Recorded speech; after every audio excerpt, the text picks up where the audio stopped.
بسم اللہ الرحمن الرحیم. عزیز طلباء طالبات السلام علیکم ورحمۃ اللہ وبرکاتہ.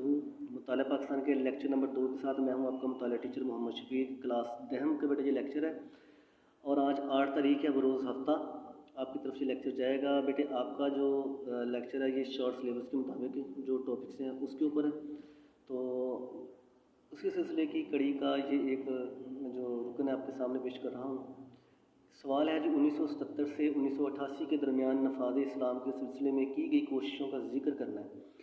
یہ بیٹے ہم نے بتانا ہے کہ 1977 سے 1988 کے درمیان کون سے کام اسلام کے لیے کیے گئے اور کس نے کیے، یعنی دور حکومت کس کا تھا.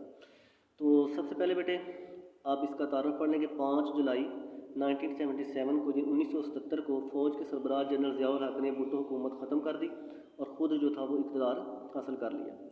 ضیاء الحق نے 5 جولائی 1977 سے 17 اگست 1988 تک حکومت کی. وہ 17 اگست 1988 کو ہوائی حادثے کا شکار ہو گئے اور اس سے ان کی حکومت بھی چلی گئی. اور ضیاء الحق نے تقریباً 11 سال حکومت کی اور 11 سالوں کے دوران انہوں نے ملکی مفاد کے لیے بہت سے کام کیے جو درج ذیل ہیں. سب سے اہم جو کام انہوں نے کیے تھے وہ ہم جہاں پہ زیر بحث لائیں گے. اس میں شرعی عدالتوں کا قیام. 10 فروری 1979 کو ایک حکم نامہ کے ذریعے تمام ہائی کورٹس میں شریعت بینچ قائم کر دیے گئے. ان میں علماء کو بطور جج مقرر کیا گیا تاکہ وہ اسلام کے مطابق فیصلے کر سکیں. 1980 میں وفاقی شرعی عدالت قائم کی گئی جو ماتحت عدالتوں کے فیصلوں کے خلاف اپیل سنتی تھی اور اسلام کی تشریح بھی کرتی تھی. ٹھیک ہے جی. اور یہ جو عدالتیں تھیں شرعی عدالتیں، ان کے خلاف اگر کسی نے اپیل کرنی ہے تو اس کی سماعت جب سپریم کورٹ کا بینچ کر سکتا ہے.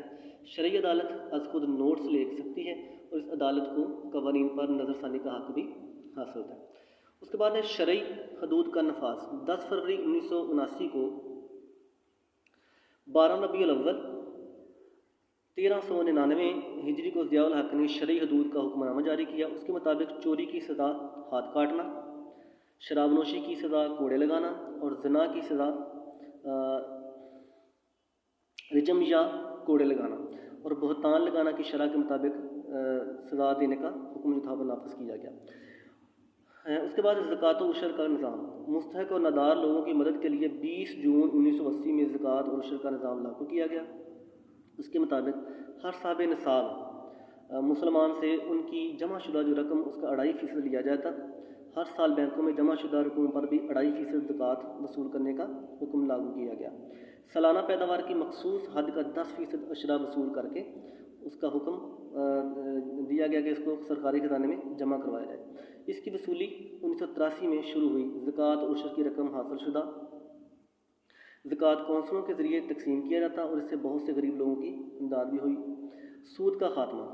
ملک سے سود کے خاتمے کے لیے 1 جنوری 1981 کو مختلف اقدامات کیے گئے جن میں بینکوں میں نفع نقصان میں شراکت کی بنیاد پر کھاتے کھولنے کے لیے کہا گیا. 1 جولائی 1948 سے تمام سیونگ اکاؤنٹ کو PLS کھاتوں میں بدل دیا گیا.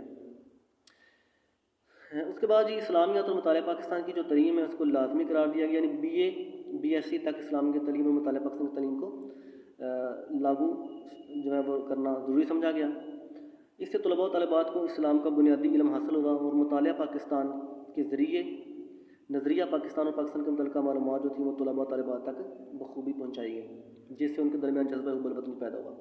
نماز کا بندوبست. تمام سرکاری اسکولوں میں نماز ظہر کا جو تھا وہ شیڈول وہ لازمی قرار دیا گیا کہ نماز ظہر جو ہے وہ باجماعت اسکولوں میں ادا کی جائے گی، اس کا خصوصی اہتمام کیا جائے گا. اس کے بعد بیٹے احترام رمضان آرڈیننس، یہ قانون پاس کیا گیا رمضان کے احترام کے حوالے سے.